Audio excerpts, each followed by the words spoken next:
Okay,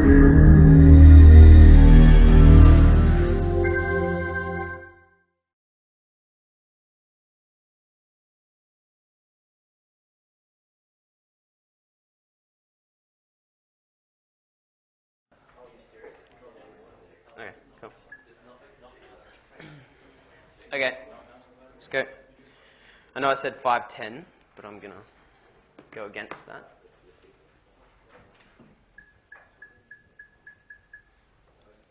All right, so this, I'm recording this. I know a few people couldn't make it, so I'm going to record it. I'm recording audio on here, which I don't know is going to work, but I'm recording video on there, which I know is going to work. So it might come out a little bit weird. That's all right for all you guys, but everyone who's listening to the recording, probably not. All right, cool. So I wanted to do a PCB design workshop that's focused on PCBs and not on the tools to make them. So there are a few tools at the moment. There's Altium and Eagle, which are the main two. Altium is good for when you're in about second or third year. Sorry, Eagle is good for second or third year. And Altium, beyond that, hello. Altium is industry standard. So if you go to industry, you will have to use Altium. So for the sake of being good engineers, let's just start using that. All right. This is the Golden Gate Bridge. So this bridge was built in 1937, which was 78 years ago. It's 2.7 kilometers long. It has 6 lanes of traffic. So when this thing was designed, the civil engineers who designed it didn't actually know what cars were going to look like. So there were prototypes and there were a few cars on the road, but you didn't know what it was going to be. And so this thing is operational today, right? It's been closed. The longest period of time it's been closed is 25 hours at one time, which is ridiculous, right? If civil engineers can do it the first time, why can't electrical engineers? Right? If you design a PCB, why should that not work the first time? There's a bit of a culture of, especially with the PCBs, I'll just get out a prototype and then I'll do another revision. I really don't like that idea. If you're going to do something, do it well the first time and make sure it's going to work. So hopefully we can try and arm everyone with that. So there are 2 types of PCB design. So there's CAD design, which is a process of connecting 2 dots in CAD, right? You don't review it, you don't check your rules, you don't check electrical design. And there's a lot of should be right, yeah? You don't think about the parasitic elements, you don't think about a lot of other things. Electrical engineering, on the other hand, the best type of engineering, not really, is a process of considering all elements to do with it. So mechanical fits, mechanical joins, electrical characteristics, electrical parasitic characteristics, checking your design. Hey guys, just getting started. Checking your design and making sure that it'll work. So a lot of that, and especially something that I've had to come to realize, is building things for manufacturing. So it's okay to build something, but it's a completely different process of building it for mass manufacture. Hey guys, welcome. So just drilling this in again, if you're going to start designing PCBs or you're going to continue designing PCBs, I think it's good to design it in the way that industry would expect, right? So when you get a job, you can say, hey, I know exactly how to do this, and hit the ball rolling. Hit the ground rolling. So there's about 1.5, 2 hours for this workshop. So what am I going to get into? I'm going to go into basic PCB stuff. So what are pads, tracks, dielectrics? What of these electrical characteristics that I harp on about are the most important?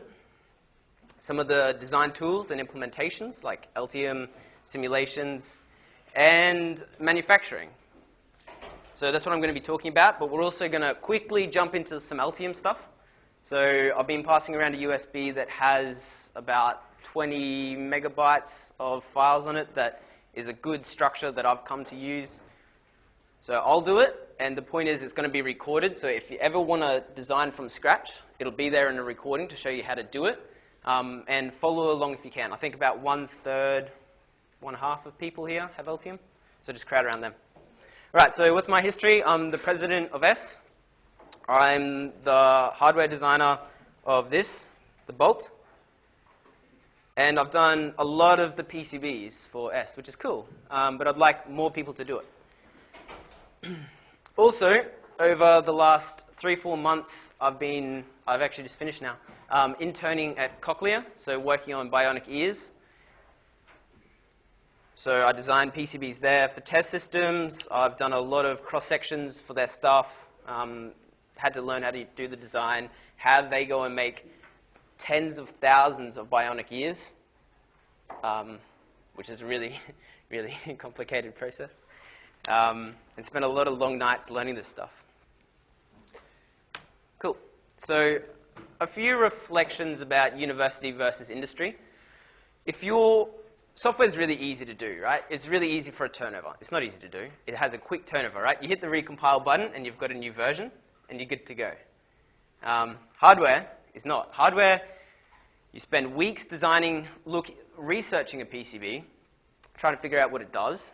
You spend a couple of weeks designing it, then it's about a month until you get the prototype back. So if you're going to research, that's what you do.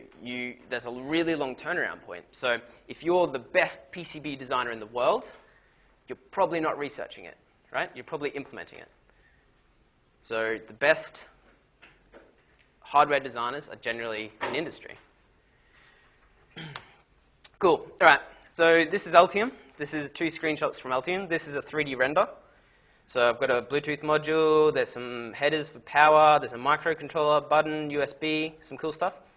This is what it looks like in 2D view. So this is what it actually is. So you can see there's 2 colors, 2 main colors. Blue is bottom layer, red is top layer. What are layers? All right, so this is a stack-up, a PCB stack-up. So this is in software, in simulation, in CAD, you can see what your PCB should look like. So we've got green stuff up here. I'll go into it. It's called mask. This is solder mask. You've got tracks on the top. You've got this dielectric in the middle. Then another layer, then another dielectric. So on the left, this is typically what you'll see. This is a 2-layer PCB, and that's generally what you go around. So they go in increments of 2, generally. 2, 4, 6, 8. You can get odd numbers, but it's generally not seen. And that's generally what you're going to be seeing. So manufacturing methods, there are 3 main manufacturing methods. So the first is etching. So this is a chemical process. You essentially get a bare PCB, so a dielectric, I'll go into it in a second, a dielectric and copper, and you use a chemical process to remove the copper that you don't want. So you're left with something that looks like this. So that's the copper that's left over afterwards, right? So you can see it's a bit cracked around the edges. There's a bit of burrs, and that's just a process of the chemical etching. This is milling. So I've actually got these here. So this is the same design, but milled. So the way that you do it is you get that same blank PCB sheet, and you get a mechanical drill. Sorry for the recording. You get a mechanical drill, and then you drill out the things that you need. Here, you can pass this around. So you drill around the tracks that you need. So it's the same concept. You only have 1 layer. You can't connect between layers. Your tolerances are a bit more off. It's a bit hard to do. This is really just prototyping stuff. So QUT can do this for you. In S block level 9, they'll make these for you. So if you're doing 229 or 245, they'll do a prototype for you. But there are obviously issues with this. So this is an industrial manufactured PCB. So this is an early revision of the bolt, second revision. So the way that they make these is a lot more complicated. So you start off with your insulator, your dielectric, and you have 2 layers of copper on either side. So the dielectric, 2 layers of copper. On top of that, you've got a polymer, so a plastic. So the way that the manufacturer inputs your design onto that is it gets a laser and traces over all the tracks that you want to do. So for example, that would be here, all of the lighter tracks that you see around here is where that laser goes over. So what it does is it burns that plastic onto the copper. It then puts it in a bath, and it gets rid of everything that isn't covered, that hasn't been burnt by the laser. So then you've got your burnt polymer on top of the tracks that you need. It puts it into another bath that burns away the copper that isn't covered by that polymer. Then after that, get rid of the burnt polymer using another chemical process. Wash it off in between each of these steps. So then you've got bare copper with just the tracks that you need. After that, you drill everything that you need. So let's say there's holes here, holes here, holes here, holes here. Goes and drills all of those, then flips it over and does the other side. Sorry, it does the other side, then drills all the holes. You plate the holes. So inside of those holes, like you can see here, see how there's copper inside the actual hole? That's called plating. So via plating, through hole plating, same thing. So they actually, chemically, I have no idea how, it's some sort of witchcraft, they add copper to the inside of those. No, every manufacturer has a different process. They add copper to the inside, so then it electrically connects the top side to the bottom side. So after that, so at this stage, this green color isn't there. So for all intents and purposes, this is a functioning PCB. After that, they add the green stuff. So this green stuff's really important. It's called solder mask. So they go and apply it to the PCB except where you see the copper, the exposed copper. So the silver stuff, that's not actually exposed copper. I'll get into it in a second. So you'll get actual electrical connections to that point. So that's desirable, right? So you want to be able to connect to pads where you need to put resistors or components and stuff, but not anything else, because otherwise you're going to get shorts. And then after that, So then after that, you add overlay or silkscreen, which is this white stuff. So the only reason that you add the silkscreen or overlay is so then it's easy for you to understand stuff. So you can see, we have a QUT logo, we have a cool little Easter egg, or we have designators, stuff like that. It's only for you to visually see. There's no electrical purpose for that. And then we cover it with a coating or a finish. So that finish on here is hassle. What is that? Ada? What does that stand for? Oh, it's essentially just solder. So they put it in a big solder bath and take it back out. So it's just so then your copper doesn't erode. But then if you see some PCBs with the gold pads, that is literally gold. That's an IG. It's nice. It's really nice to solder on. It connects really nicely, has really good electrical traits, but it's gold, and gold is expensive. And I'm a uni student. So all of our prototypes and products are done with hassle. So here we can see some really cool stuff. So you can physically see where the coppers come in, which is the same thing as here. So you can actually see the height differences, right? That's really cool. You can see the height differences of the copper to the dielectric and the copper to the overlay. I just thought that was a really nice shot. It is a Facebook sticker. More on that later. Hey guys, welcome. All right, so what are tracks? These are tracks, trace, same thing. So you can see there's a via. We'll go into that in a second. And here's two tracks going around. So different PCBs, but the same process. You can actually see this is the copper that connects to the hole, and it goes around and keeps going. So this is a cross-section of a PCB. So we've actually gotten a PCB and chopped it in half and put it under a really big microscope.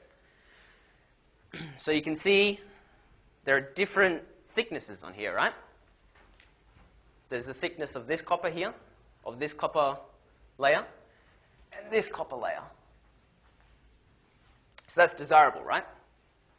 This is a pretty high-tech PCB, but if you have a lot of current running through a track, like you're doing something that's on a car, it's running an electric car, you need power to go through it, through a solar panel, you want thicker plating. So they come in, the official, well, the used unit is ounce. So typical PCBs come in 1 ounce, but you can get 2 ounce, 3 ounce.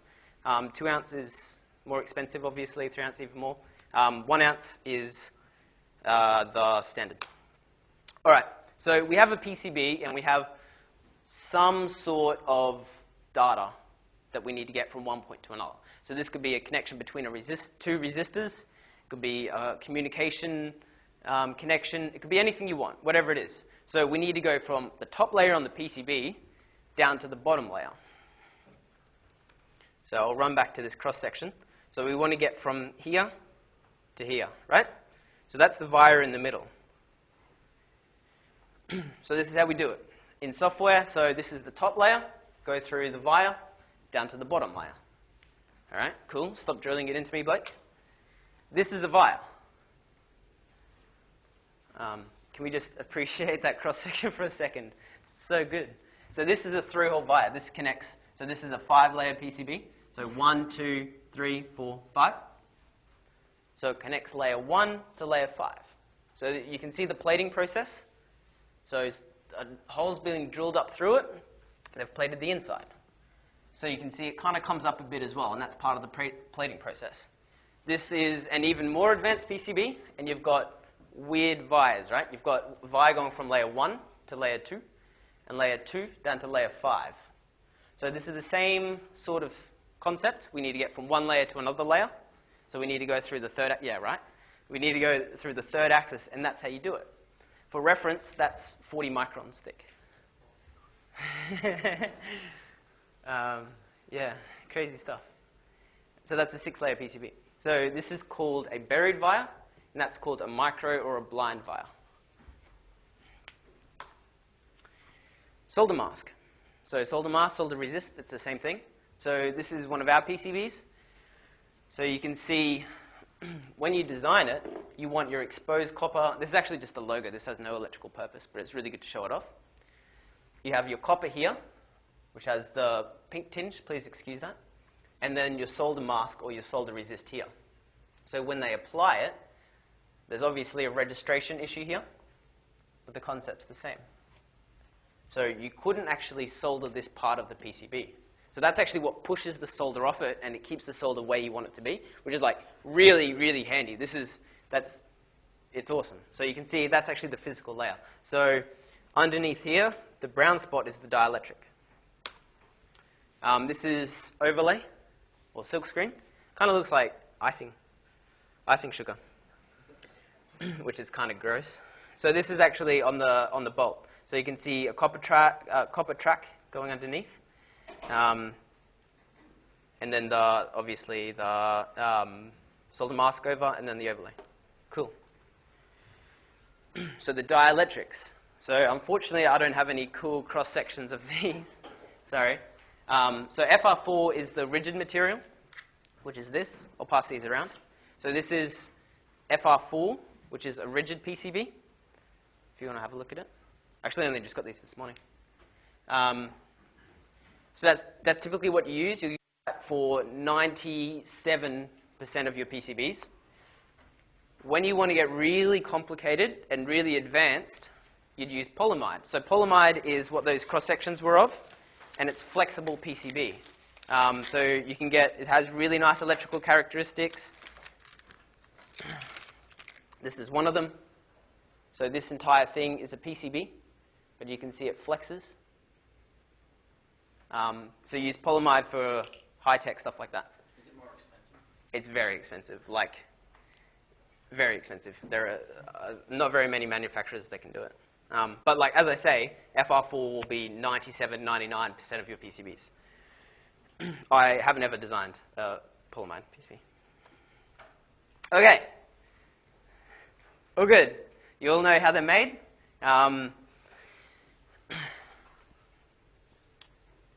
Hopefully you're all keeping up.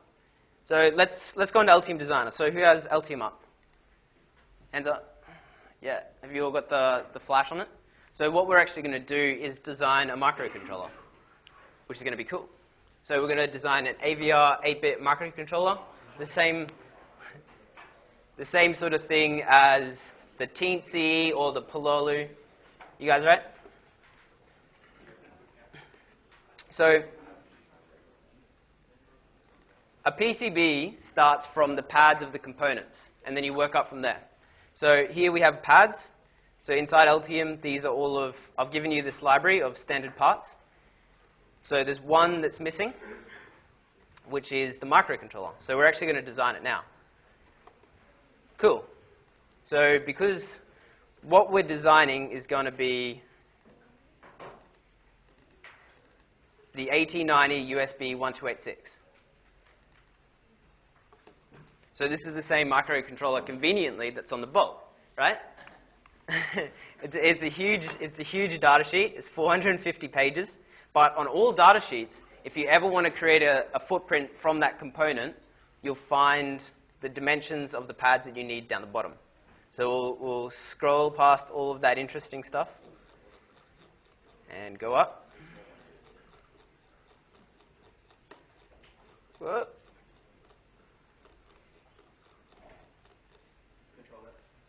I know where it is. Hey, here we go. All right, this isn't the package that we're using.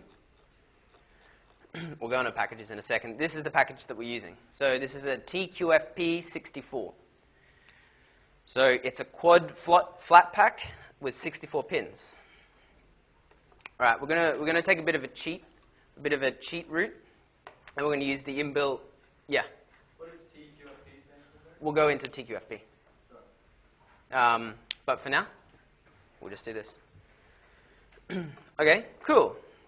So we've got some awesome common dimensions down here. So all of these symbol references and stuff are all given, all standard. So any platform that you use should go by these same things.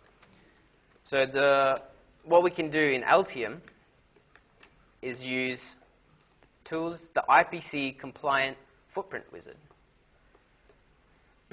So this is really nice. So it gives you a list of all of the components that you want to make. So these are all standard components. So we know we're making a QFP, a TQFP. Ooh.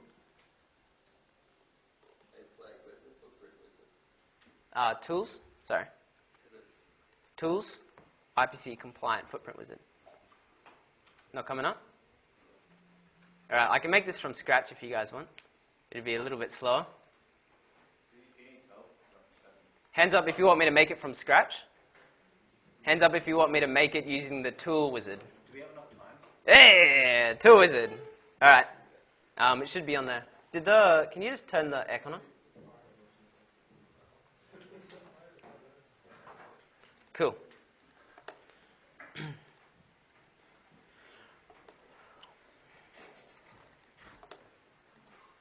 All right. So see on here the lead span range, E and D. So these characteristics on here, that's better. On here are the same as on the data sheet. So we can use that. So what do we want? We'll go E. So step through this with me if you've got it.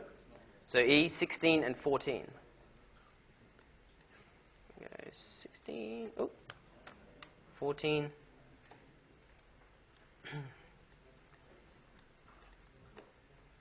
And D, 16, 14, same thing, which is what we expect. Max height, doesn't even matter. We'll go 3, and this is same thing there. Cool. Go through again. We'll find the lead width, which is standard. We can just use that. The length range is standard. These are all standard. So number of pins on side E is 16, and 16 there. So we know that we've got a QFP 64. So we've got 64 pins, equal sides, equal amounts on all 4 sides. So 64 divided by 4 is 16. So that on each side. Cool.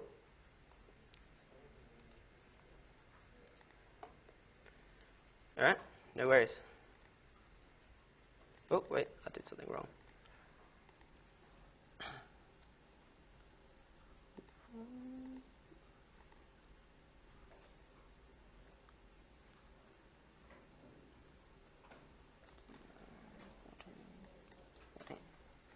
Cool. So we can just whiz through all this. Don't even have to worry about any of it. Yep. Yep. Yep. Yep. Yep. Yep. Yep. Boom. Footprint. So this is why Altium's awesome. This is the best part about Altium, because it has these awesome tools to do this sort of thing. So we've literally just made the footprint for a microcontroller. How long did that take me? 5 minutes? Yeah, 5 minutes. Exactly 5 minutes. So this is why I like Altium. Cool. So does everyone... So let's look into the PCB a little bit. We'll go into 3D mode. We'll turn off mechanical bodies. And we'll go into this. So this is what we just created. So you can see we've got copper here. This is exposed copper. We're designing the silk screen. So this is the silk screen. This is the white stuff that'll be on the PCB. And on top of that, there's also, if you see, on 2-layer mode. So this purple stuff is the way you actually define the solder mask. So you can see that this mask has been expanded from the copper. So the red is the copper, and the purple is the mask expansion. So we don't want the solder on the pad, and because of that registration that I showed before, you need to expand from the pad out. So that's defined within Altium, but we won't get into it. So that's awesome. Any other questions? Any questions about that? I'm flying through it, but I'll run over in a second. I'll run back over it later.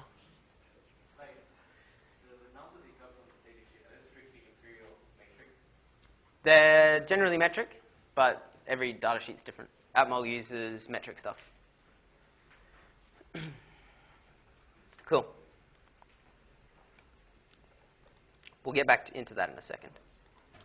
All right, so now that I've shown you on Altium how to create the footprints and how you can define the overlay, copper, and the solder mask, we can get into more stuff.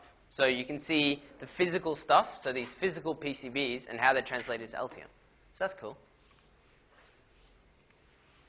All right, let's get into electrical characteristics. So if you want to design good PCBs, these sorts of things are really important, right? In any material, there's an associated resistance, inductance, and capacitance. So these are just characteristics of anything that you want to put current through. So a good way to think about it is that a resistance attenuates a signal, an inductance slows a signal, and a capacitance couples a signal to something else. Digital signals are just a special case of analog. So there's no such thing as digital. It's always just digital enough. And everything has a slew rate.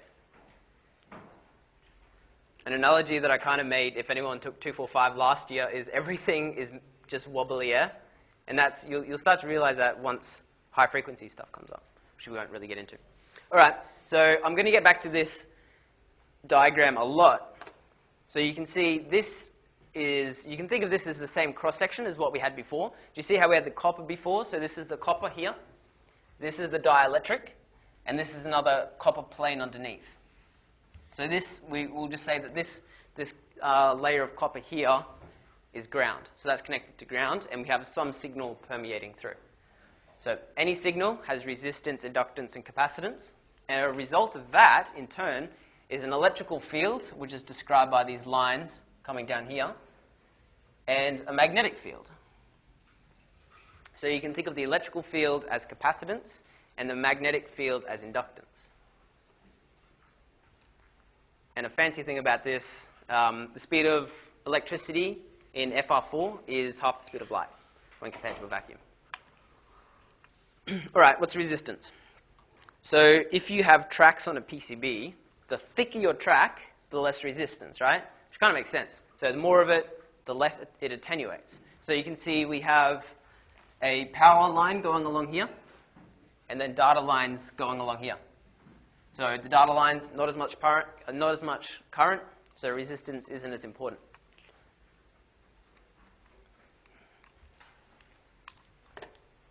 Parasitic inductance.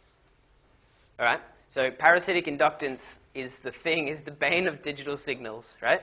So this blue signal here is a digital signal, and when you have too much parasitic inductance, it'll turn it into this red line. So if you've done 243, this is the same sort of thing as overshoot and settling time, right? So parasitic inductance will create things like this. So higher slew rates and more magnetics. So this is really interesting. Something that you might not know. 100 milli-inch, which is about 2.54 millimeters, has 1 nanohenry of inductance. So whenever you go through a wire, it's just like putting a 1 nanohenry inductor there. Even more kind of important is, you know, dip packages, so the ones that you use in, like the op amps in 120, each of those pins has 13 nanohenries of inductance. That's kind of crazy, right? Same with the QFPs, 9 henries of parasitic inductance. That's a lot of inductance. So if you're running something at a really high frequency, that's going to attenuate a whole heap, right? That's going to be a huge resistance. Whereas something like a BGA, we'll get into that, has 0.2 nanohenries. Cool. Parasitic capacitance. There is a lot of capacitance that you have to kind of think, whenever you're laying out a track, whatever you lay out will permeate through to other tracks near it. So you can see that with this sort of electrical field here. So that's good and bad. You just have to kind of be conscious of it. But below 200 megahertz, it's not that important. Again, 0.3 picofarads of inductance in a via, not that much. But even if you have a 1 inch, or, well, let's go metric, 1 centimeter 50 ohm track, that has 1.4 picofarads of capacitance, which is actually a fair bit. All right, so EMC, EMI, and EME are 3 really important characteristics. So if you're designing a high-end PCB, like if you're involved in any of the EESS projects, these sorts of things come into play. So if you have big inductances and inductances all over your board, you're going to get huge magnetic fields, right? So too bad if you're trying to do any magnetics or RF or anything that's time critical, because it's just going to decimate it. So we describe that as electromagnetic compatibility, so, or EMC. EMI is if you blast something with EM waves, can it tolerate it? And EME is how much you spew out into the environment around you. Obviously, it's good to not spew out things, and it's good to be immune if someone else is spewing out something into your device. All right, we all good? There's another 9 slides. We're going to race through them, and then we're going to build a microcontroller. And that's when the workshop really starts. I just want to get this all down pat. So these are capacitors. So this is my hand. I don't have massive hands, right? But there's 4 capacitors in my hand. How good are your eyes? Yeah, right? That's crazy. So these are all surface mount capacitors, and these are the standard sizes. So this one in my hand there is an 0805, which is pretty standard. That's what we use on all the EESS projects. That's an 0603, same kind of size, an 0402. So at the 0402, you don't want to solder that without a microscope. You might be able to, but you don't want to do it. Good luck. Good luck if you have a microscope.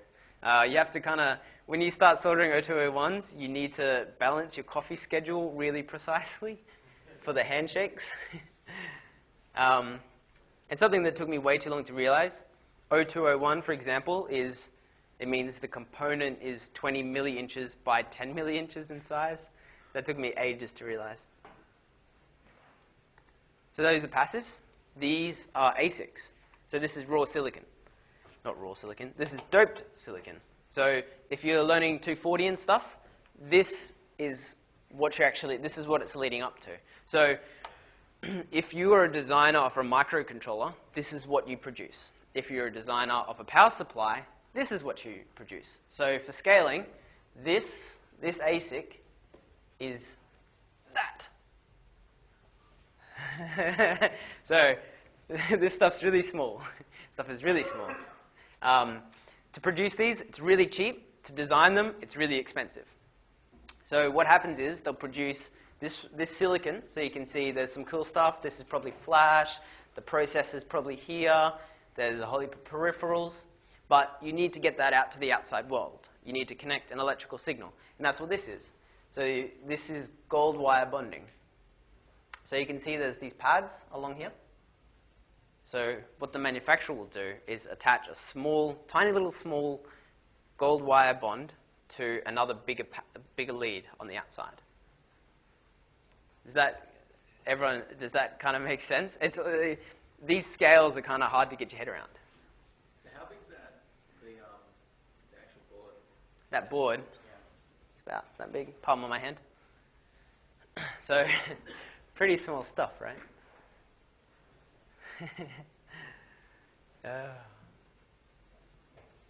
Cool. So if you want to get it to the outside world, there are some standard packages. So you can see here, this is a SWIC, and there are these electrical connections to the outside world.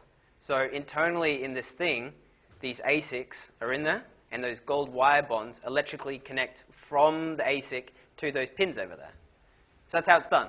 Electronics explained. So the reason why there are different size packages is just purely for your convenience as the designer. So for example, on here, the ASIC would be about that big, and 95% of that space is wasted. But it's just for you to use. So this is a SWIC, commonly used in like logic gates, DC to DC converters, so power regulators. Just general use. This is generally if you have something that's not a microcontroller or something smaller than like a regulator, that's what you use. This is a TSOP. This is just a fatter package, same thing. This is a SOT, a small outline transistor. So FETs, BJTs, if you're doing that in 240, you've done it. That's what these packages generally come in. Or linear regulators, which are LDOs. That's the bolt. I just thought that was a nice picture. So that's a QFP. So that's what we just designed in Altium. So you can see these pads come off. So the ASIC in here would be about that small, and the gold wire bonds would come out here. Oh, sometimes you have a PCB underneath it, and the gold wire bonds go onto the internal. Too complex, don't worry. So that's generally microcontrollers and high-density logic. So as you saw before, with the parasitic inductance, the inductance in these leads is generally, what do I say, 9 nanohenries. So that's an issue. If you're doing anything to do with RF, that's a massive issue. So the solution to that issue is a QFN, a quad flat no lead. So same thing, but they generally have a thermal pad underneath to dissipate heat, and then it just doesn't have the lead. So you can still touch something to that. You can still probe it with probes. You can put an oscilloscope on that without having to do anything fancy with your PCB, but it's just a bit harder to solder. So what if you're a super good design manufacturer and, and you want to build computers, you want to build processors, you want to build something super high-tech? This is what you use, a BGA, a ball grid array. So this is almost any ARM at the moment, any A-series, Cortex A-series ARM, the stuff that's in your phone. They use this, or anything where you need to cram it in. DDR3 RAM logic, just high-end stuff uses BGA. So this is an issue if you're a hacker at uni, right? Just if you, by all means, try and stay away from these, because what you have to do is heat it up in an oven to solder it onto the PCB. And that's really hard to do. And it's really hard to debug. What if something's shorted? What if something isn't connected? You don't know. So avoid these at all costs, unless you absolutely have to. So the debugging method for these is literally X-ray. But yeah, I probably gave a bad impression, but I don't know if you want. Okay, done. Yeah, so I hope that kind of gave you an insight. These slides will be up somewhere. We've recorded it. We'll put it somewhere. If you ever need to reference this stuff, go to there. If you ever have any questions about it, come to the S project team. So we play with this stuff. We're using BGAs, despite everything I said. And like, we've got a pretty good grasp on that, on this sort of stuff. And we're more than happy to accelerate your learning. So as a bit of insight, from designing that bolt, that microcontroller, I actually got the job at Cochlear because of that. So the bolt was totally extracurricular, and I had to teach myself all of this PCB stuff, which I can't tell you how long it took and how frustrated I was. But this sort of stuff is super valuable. This sort of stuff will give you a job, and it'll get you a good job. All right, let's make some microcontrollers.